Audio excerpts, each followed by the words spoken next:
Hello বন্ধুরা, আজকে আমি অণু খেলার একটি ভিডিও নিয়ে চলে এসেছি। আজকে আমি অণু খেলার আমরা যেভাবে খেলি সেই নিয়মটি আপনাদের সঙ্গে শেয়ার করব। নিয়মটি আমার ছোট ভাই আপনাদেরকে সুন্দর করে বুঝিয়ে দিচ্ছে। অণু খেলার বিভিন্ন ধরনের নিয়ম আছে। আমরা সাধারণত যেভাবে খেলি সেটা একটু অন্যান্য নিয়মের থেকে একটু ব্যতিক্রম। নর্মালি অণু খেলতে হলে আপনাদের এইটা হলো অণুর ডেক। এখানে এক সংখ্যারই অনেক কয়েকটি কার্ড আছে বা বিভিন্ন রঙের কার্ড আছে। খেলার প্রথমে আপনারা কার্ডগুলো ভালোভাবে মিশিয়ে নেবেন, যাতে কারো কাছে বেশিরভাগ পাওয়ার কার্ড না যায়। মিশিয়ে নেওয়ার পর আমরা এইভাবে কার্ডগুলোই বেটে দিব। মিনিমাম 7 থেকে শুরু করে আপনি 10টি বা 14টি কার্ড নিয়ে খেলতে পারেন আপনি ইচ্ছা মতো। মিনিমাম 7টি করে কার্ড নিতে হবে। আর খেলার নিয়মটি হচ্ছে আপনি 2 জন মিনিমাম থেকে 10 জন এটা খেলতে পারবেন। আর এভাবে কার্ডগুলি বিলিয়ে দেওয়ার পর আমরা এখানে দেখতে পাচ্ছি যে আমাদের কাছে বিভিন্ন ধরনের কার্ড চলে আসছে। এই কার্ডগুলির মধ্যে আমাদেরকে চাল দিতে হবে। কার্ডগুলি বিলিয়ে দেওয়ার পর আমরা কেউ কারো কার্ড দেখব না। আমরা এখান থেকে এই ডেকটা এখানে রেখে দিব। এখান থেকে একটি কার্ড নেব। এখানে যেই কার্ডটি এসেছে সেই কার্ডের রঙের সঙ্গে মিল করে যদি আমাদের হাতে কোনো কার্ড থাকে তাহলে আমরা সেই কার্ডটি দিব। যদি আমাদের কোনো কালার মিল না থাকে তাহলে আমরা দেখব আমাদের কাছে এই সংখ্যারই 3 আছে। এখানে এই সংখ্যারই কোনো অন্য আমাদের হাতে কার্ড আছে নাকি অন্য রঙের। যদি আমাদের হাতে অন্য রঙেরও কোনো কার্ড না থাকে সেই ক্ষেত্রে আমরা একটি কার্ড এখান থেকে উঠাই নেব। এই কার্ডটি যে আমরা ডেক থেকে উঠাই নিয়েছি, এই কার্ডটি যদি সংখ্যা এই শো কার্ডের সঙ্গে মিল থাকে তাহলে আমরা এখানে প্লেস করতে পারবো, অথবা যদি কোনো রঙের মিল থাকে এক্ষেত্রে লালের সঙ্গে লাল মিলে গেছে আমরা এখানে দিতে পারবো। দান পরবর্তী জনের কাছে চলে যাবে। পরবর্তী জন এভাবেই কন্টিনিউ করে চলে যাবে। এখানে আমরা বুঝলাম যে সংখ্যার সঙ্গে সংখ্যা অথবা রঙের সঙ্গে রং মিল করে আমরা কার্ড দিতে পারবো। এগুলো হলো নর্মাল সংখ্যা কার্ডের খেলা। এখন আমরা আসি পাওয়ার কার্ডের ক্ষেত্রে।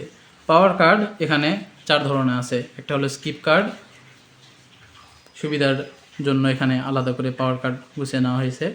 একটা হলো +2, যেখানে এটার কাজ হলো যদি আমরা দেই তাহলে পরবর্তী জনকে 2টা কার্ড নিতে হবে। আর আগে স্কিপের কার্ড, স্কিপ যদি দেওয়া হয় তাহলে পরবর্তী জনের দান স্কিপ হয়ে যাবে, তারপরে জনের কাছে চলে যাবে দানটি। আরেকটা আসি, এটা হলো কার্ডটার নাম আমার জানা নাই। এই কার্ডটা যদি দেওয়া হয় তাহলে খেলার চাল অন্যদিকে ঘুরে যাবে। খেলাটি যদি বাম পাশ থেকে শুরু হয় খেলাটি ডান পাশে আবার ঘুরে যাবে। কিন্তু আমরা এটা একটু ব্যতিক্রমভাবে খেলি। এটা যদি আমরা দেই তাহলে দান আবার আমাদের কাছে আসবে, যে এই কার্ডটি চেলেছে তার কাছে আসবে। সে তখন এই কালারের সঙ্গে মিল করে অন্য কোনো এই রঙেরই কার্ড দিতে পারবে, দিয়ে পরবর্তী পাশ থেকে তার শুরু হয়ে যাবে। অথবা সে আরেকটা কাজ করতে পারে, যেটা আমরা আরেকটু ব্যতিক্রমভাবে খেলি, যে তার কাছে যদি এই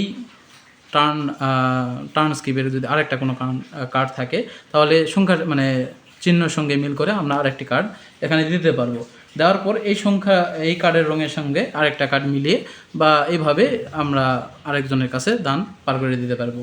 আবার আমাদের বাম পাশ থেকে খেলা শুরু হয়ে যাবে। এটি হলো আমাদের এই কার্ডের পাওয়ার। আর আরেকটি কার্ড যেটা ইম্পর্টেন্ট কার্ড সেটা হলো ওয়াইল্ড কার্ড। এটা যেটা বলে ওয়াইল্ড কার্ডটা আমরা যে কোনো সময় খেলতে পারি। আমাদের কাছে যদি হাতে এখানে দেওয়ার মতো যদি কোনো কার্ড না থাকে, এই সংখ্যা বা রঙের বা যে কোনো আমার কার্ড মিলতেছে না, এই পর্যায়ে আমি এখান থেকে ডেক থেকে কার্ড না নিয়ে আরেকটা কাজ করতে পারি। সেটা হলো আমার কাছে যদি ওয়াইল্ড কার্ড থাকে তাহলে এটা আমি খেলতে পারি। এই কার্ডটি যে কোনো সময় খেলতে পারবেন। এটা খেলার পর আপনি আপনার পরবর্তী জনকে বলে দিতে পারবেন যে কোন কালারের কার্ড তাকে দিতে হবে। যদি তার কাছে সেই কালারের কার্ড না থাকে তাহলে তাকে ডেক থেকে আবার একটি কার্ড তুলে নিতে হবে। এরপরে আসি আমরা ড্র 4 কার্ড। ড্র 4 কার্ড এর পাওয়ারটি আমরা একটু আলাদাভাবে খেলি। এটি খেলার বিভিন্ন নিয়ম আছে। তো আমরা যেভাবে খেলি, আপনি এই কার্ডটি ওয়াইল্ড কার্ডের মতো যে কোনো সময় দিতে পারবেন, ইচ্ছা মতো দিতে পারবেন। এই কার্ডটি দেওয়ার পর আপনার পরবর্তী জনকে 4টি কার্ড ডেক থেকে এভাবে তুলে নিতে হবে। তুলে নেওয়ার পর আরেকটু আমাদের যে ব্যতিক্রম নিয়মটা আছে, যেই ব্যক্তি এটা তুলে নিল, যার তুলে নিল সেই আবার তার থেকেই খেলা শুরু হবে। সে তার ইচ্ছা মতো যে কোনো কার্ড দিতে পারবে। এখানে আমাদের ব্যতিক্রম নিয়মটি হলো, যদি +4 ড্র কার্ড কেউ দিয়ে থাকে কাউকে, কার্ড নেওয়ার পর সে ইচ্ছা মতো +2 স্কিপ বা বা বিভিন্ন ধরনের আরও পাওয়ার কার্ড যা আছে সব কিছুই ব্যবহার করতে পারে। তবে যদি +4 ড্র কার্ড দেওয়ার পর তার কাছে, যে ব্যক্তিকে দেওয়া হয়েছে তার কাছে যদি নিজের একটা +4 থাকে, সে এই +4টি দিয়ে তার +4 কেটে দিতে পারবে। কেটে দিয়ে পরবর্তী জন তার ইচ্ছা মতো থেকে আবার শুরু করতে পারবে, তৃতীয় ব্যক্তি। অথবা এই নিয়মটি আমরা সেম দেখতে পাই ড্র 2 কার্ড থেকে।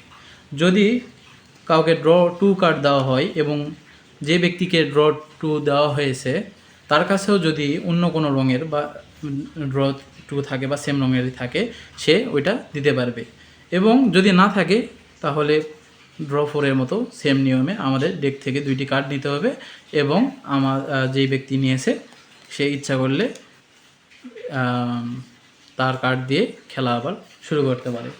এইভাবে খেলা চলতে থাকবে যতক্ষণ না পর্যন্ত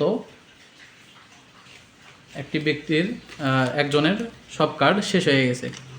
এখানে যার কার্ড সব থেকে আগে শেষ হয়ে যাবে সে ফার্স্ট হিসাবে জয়ী হয়ে যাবে।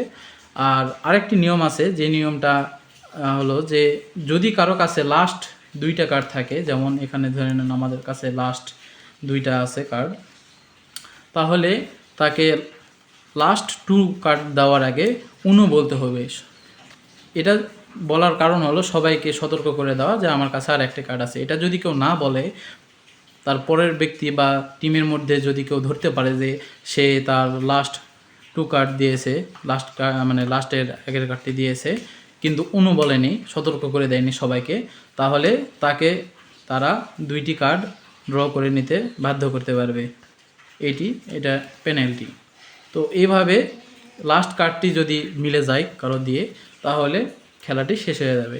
এরপর থেকে পরবর্তী যারা আছে বাকিরা, তারা যদি ইচ্ছা করে খেলাটি কন্টিনিউ করতে পারবে, এভাবেই শেষ করতে পারবে যতক্ষণ না পর্যন্ত লাস্ট ডিসাইড হয়। Thank you.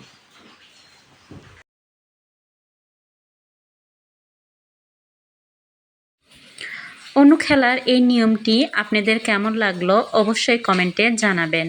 আপনারা কে কোন নিয়মে খেলেন অবশ্যই মতামত আমাদের জানাবেন। যদি নিয়মটি বুঝতে না পারেন বলবেন, আমরা এরপরে বিস্তারিত খুব সুন্দর করে আলোচনা করার চেষ্টা করব। সবাই ভালো থাকবেন। আল্লাহ হাফেজ।